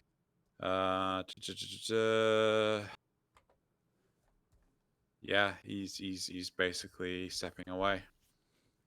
that is Done it crazy. for 10 years. Wow, that's a long time. Yeah. Yeah, I see it here. Sonic seems to be getting a new voice after 10 years. All the people who played in different languages, they're just like, what? Disney Plus seems to be getting an adult version. An adult version of Disney Plus. Ooh. Yeah. So Disney's new Star service is coming to Disney Plus in the UK on February 23rd. It will be home to all adult-oriented content, including Lost, Deadpool 2, and more. Oh. What else we got here? That's when they're saying, "Oh, we're gonna launch an adult-oriented service. We're gonna launch Disney+Adult," and it's like, well, we probably shouldn't market it like that if you want your subscriptions to stick around. Because if you're gonna market an adult streaming service, people probably gonna expect something different than probably mature fetus also doesn't work. R-rated movies from the most Disney. expensive Magic the Gathering card, sorry, my bad, in the world has sold for more than $500,000 at auction, smashing its own records. That's the Black Lotus. Oh my god, dude, Right. that is insane. Like, again, like, remember what we were speaking about with like Bitcoin and such? Like, that is pretty much just a cardboard card. That's a piece of cardboard with print on it. Like, no offense to anyone that's like really involved, but that's a piece of cardboard with print on it. And you've like 500. Damn. Yeah. And then Netflix has announced that it's making a Tomb Raider series. Ooh. Yeah. I'm curious to see. see. Tomb Raider anime. Sorry. Oh, anime. Damn. Yeah. I'm curious to see where streaming services go in a couple of years, because I feel that we've last 2 years were kind of the years where everyone started to have their own streaming service, and I think it's now going to be the next couple of years the time where some are holding out and some are not holding out, because like there are so many of them, and I'm not one to keep up with that many, but I do know some people are, and it's a huge cost when you're like subscribed to all of them. So I wonder how that's going to go on, or whether they're just going to be like TV and there will just be so many of them, but many of them just won't have any interesting things. Okay, and a random jab at Activision Blizzard. Activision Blizzard has clarified that they are committed to inclusive hiring, despite reports that they are resisting to diversifying their workforce. Yep, there you go. There's a nice stab at what's the name of the? Actually, I got a good roller coaster of emotions for you, man. Here we go. Go on. EA might be gone soon. Sounds good. Sounds pretty good, right? Yeah, it does. Also, bullshit. No. Because, I mean, like, they might be bought, actually, by Tencent. Rumors are going that Tencent is acquiring a lot of revenue. Like, fucking bullshit. There is no like this is just some rumors I've seen floating around. But like there are rumors on like multiple sites where people are saying, well, Tencent is acquiring a lot of money to buy a major studio, and people have been speculating EA. Again, this is speculation, so I'm not going to expect any of that, but there might be news soon where Tencent is acquiring something big. Yeah, well, we'll have to see. I don't know. I don't know how they're able to play bullshit with Sony blocking the Liao Yu buyout, but that was unfortunate as well. Yep. It is actually. I also saw some people talking about like how Microsoft has probably already earned back a lot of like the investment they did for the Bethesda studios that they bought a while ago. What ZeniMax was the thing. Not sure how. Well, they have this Game Pass thing, which has been selling like crazy. Oh shit! Actually, that was a piece of news. Xbox is increasing the prices of their subscription service by double the amount. Where previously you could get your own Xbox Live Gold to go online with friends, even if the games are free, to sometimes get a game or whatever for like every month. Just pay to go online sort of thing. You normally paid $60 a year. Now they're gonna go up to $120. Oh wait, what's that? Oh no, they said, just kidding, guys. Here you go. Free to play online games are now free now. You don't need the Xbox Live Gold anymore. We were just kidding. So that's happened. Like last week, basically, Xbox came around and said, we are doubling our prices, and to which everyone just responded to, no, you're not. And they said, oh yeah, no, we're not. And then they said, well, you know what? Everyone that like, just like PlayStation, where if you play Warframe, if you play Destiny is still somewhat free to play. If you play like a free to play game, then you don't need to pay $60 a year anymore to just go online. You are just going to be able to like do that because it's kind of free. And then if you want to like go online with paid games, you're going to have to pay for your servers, because if you pay, that shows you already got money, and we want more. But yeah, so that is kind of that's something that happened last week, but that was over so quickly. I kind of completely forgot about that. But yeah, console problems, right, Drew? Like, you don't need to worry about those. No, I just have to worry about having shit internet.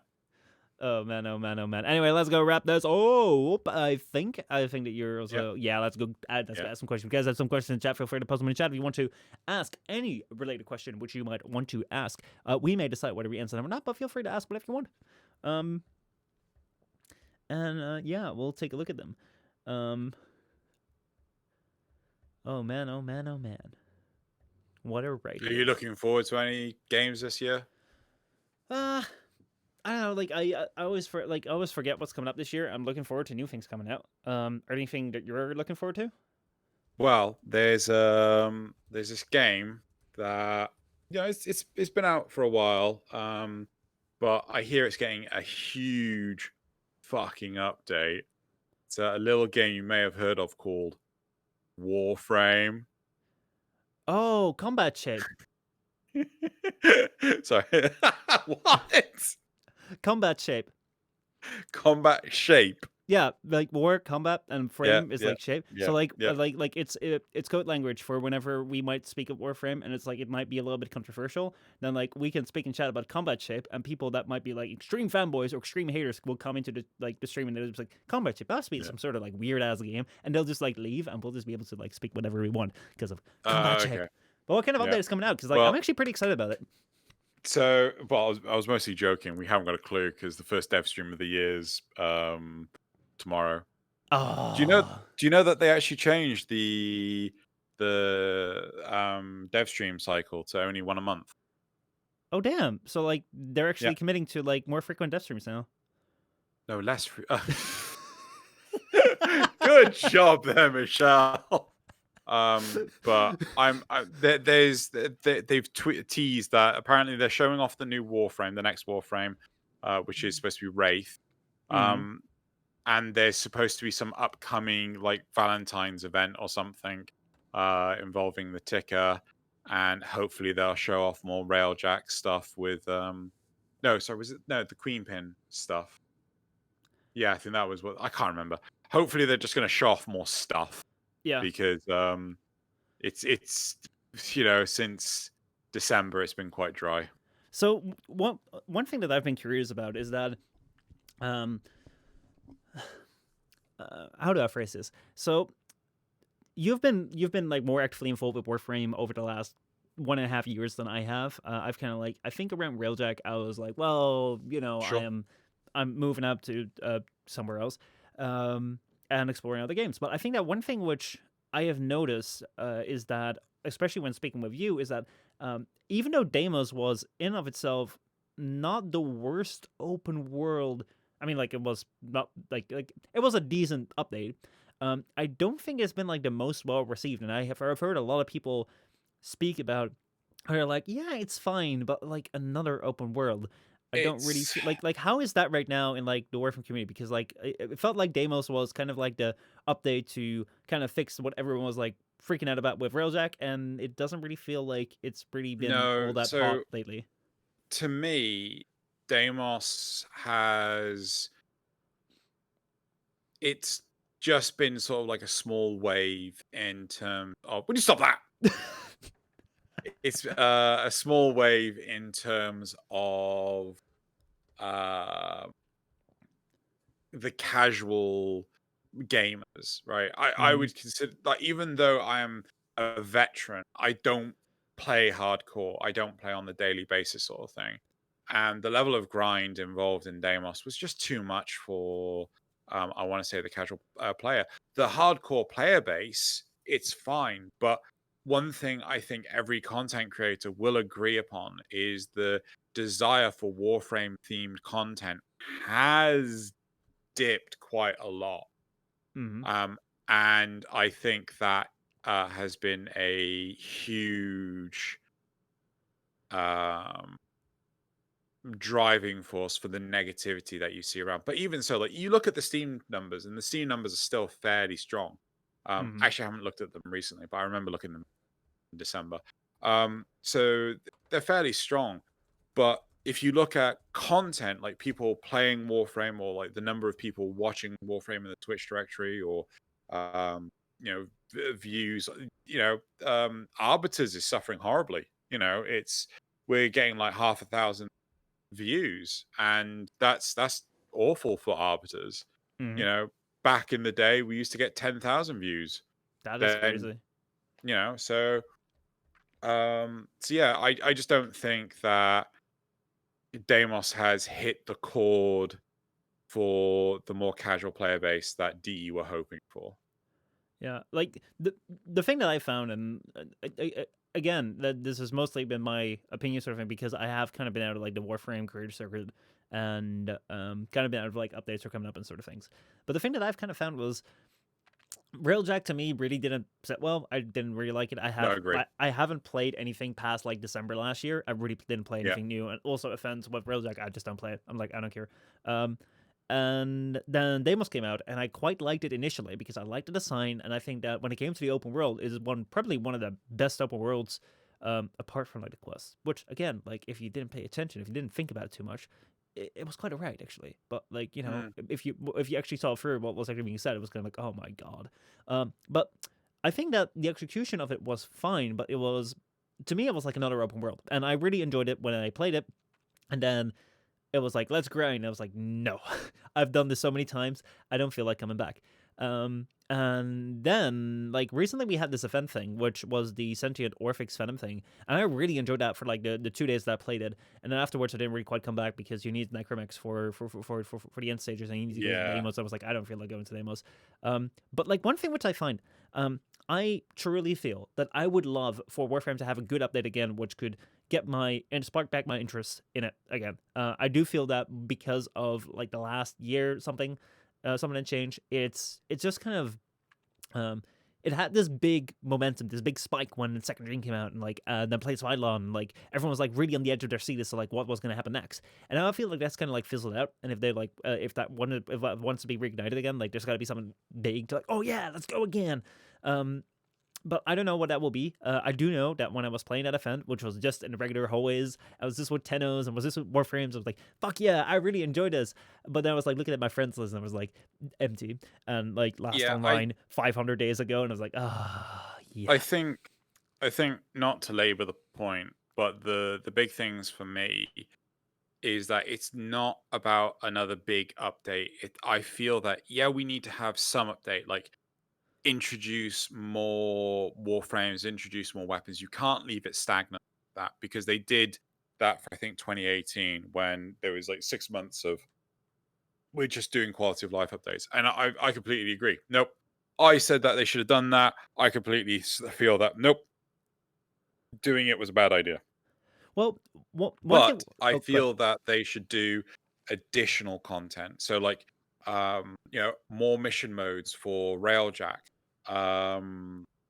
More oh god, more stuff for the liches, more integration between the actual node types. Why can't we have a lich void relic Kuva siphon at the same time? Oh. What the world setting has felt quite not separated, feels very separated. Mm-hmm. And I feel that the sort of like not small these chunky updates would go a long way. Things like maybe put some stuff in the ground and void some more. Maybe do some stuff with ESO. I do feel that if they come back to certain areas, they have to add new stuff to it. But I think that can have a more of a positive draw, because they, in theory, could do it more frequently than some of the other stuff. So I was actually speaking of this yesterday or something, and I was like I actually had like a night I've had like a theory about Warframe sort of thing. Okay, perfect. I think this is right. So I had like a fear about Warframe where I was like, well, this is what I feel is going on. And I don't know if I discussed this with you before, but like now that you were talking about like adding on to other things, I think like I'm gonna adjust it. So like the thing which I felt until like I think 2017, until like kind of the sacrifice, I feel that Warframe was moving into like a straight line into everyone was like getting along the bandwagon sort of thing, or not the bandwagon, but kind of like when Warframe came out, the next update built on to like the previous update, and the Yeah. next update then. So everyone was on the same track. And when the second dream came out, that was something which like it was on the same track.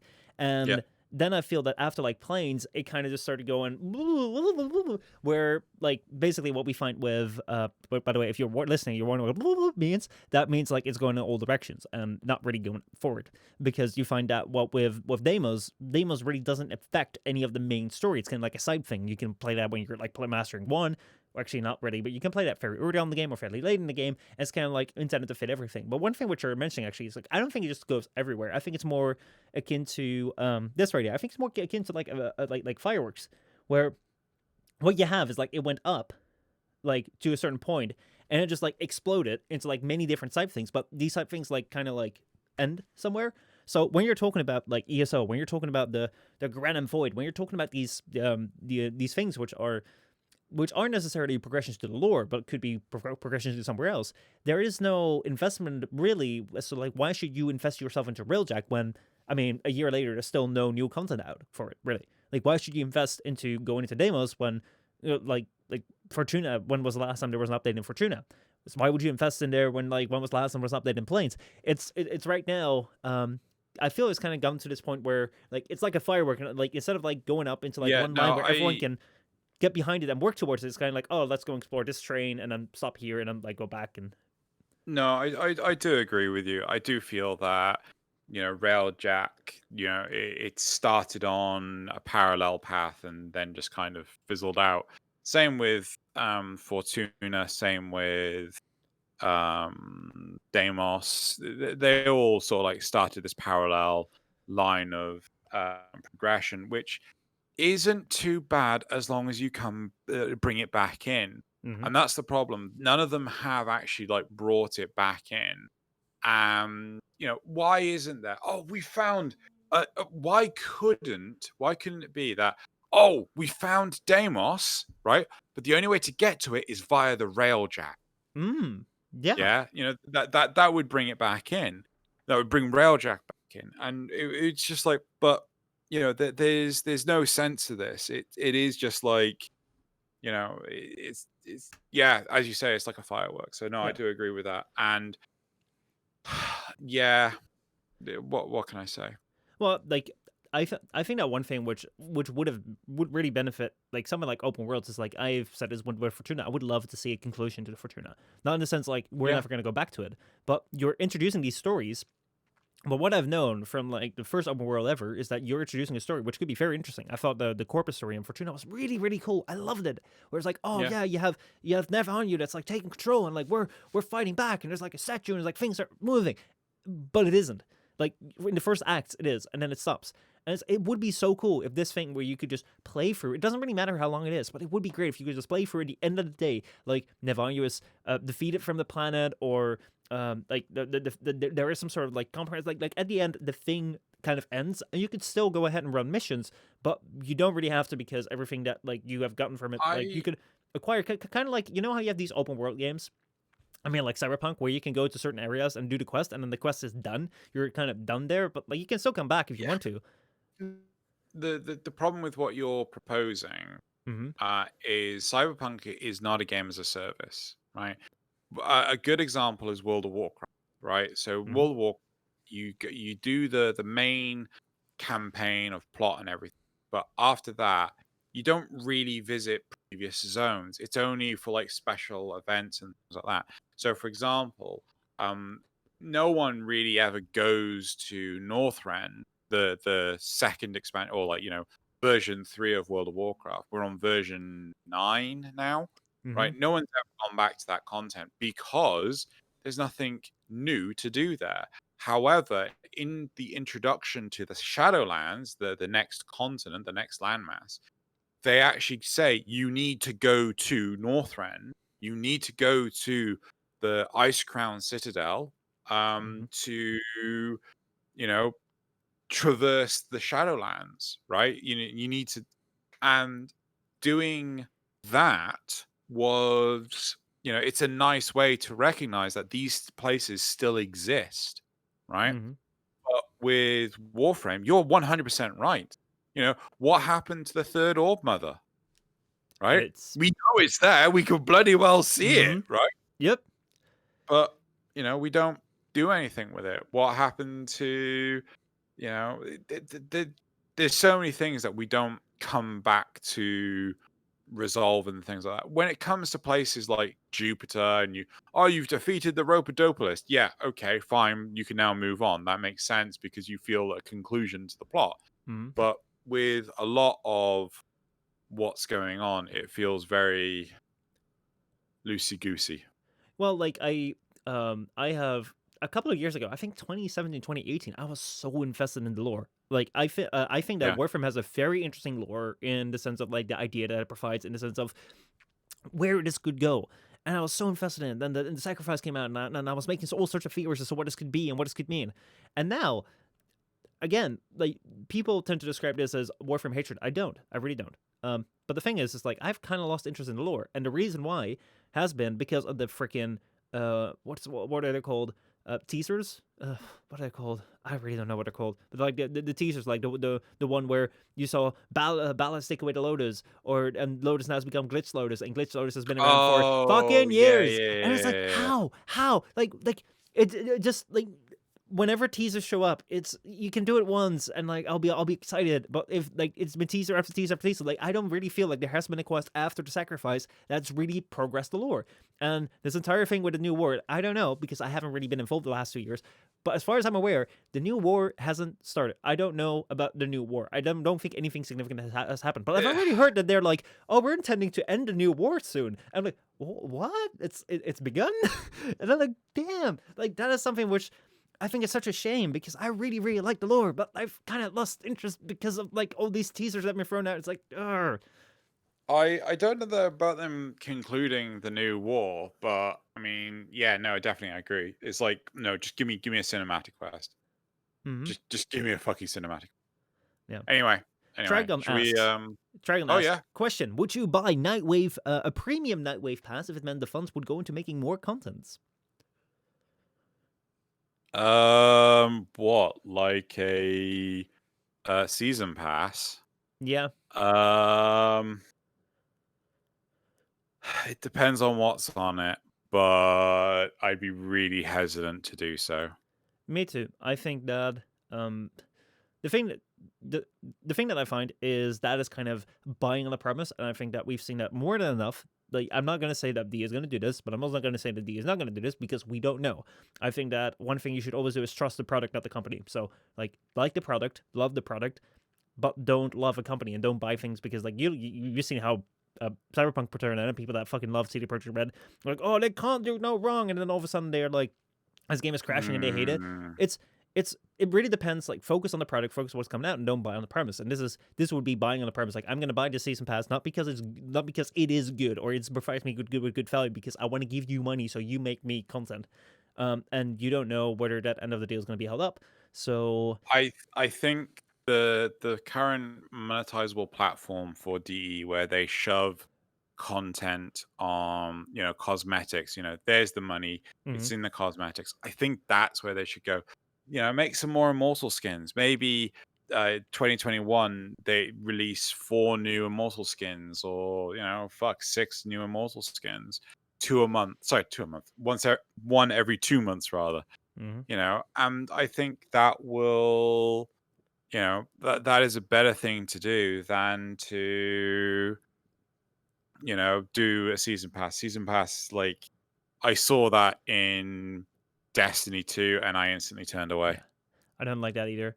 One thing which it could do is like when it comes to cosmetics and stuff, they could do some sort of like codex fragments where like you can pay to unlock them, and there'll be audio fragments from from the galaxy beyond, and it will just be premium episodes of 10 o'clock that people can buy for platinum. That will make them bank. That will make them fucking bank. So Warframe, if you want to clearly make money, go sell premium episodes of 10 o'clock, and then people will like go anyway, let's round off. All right.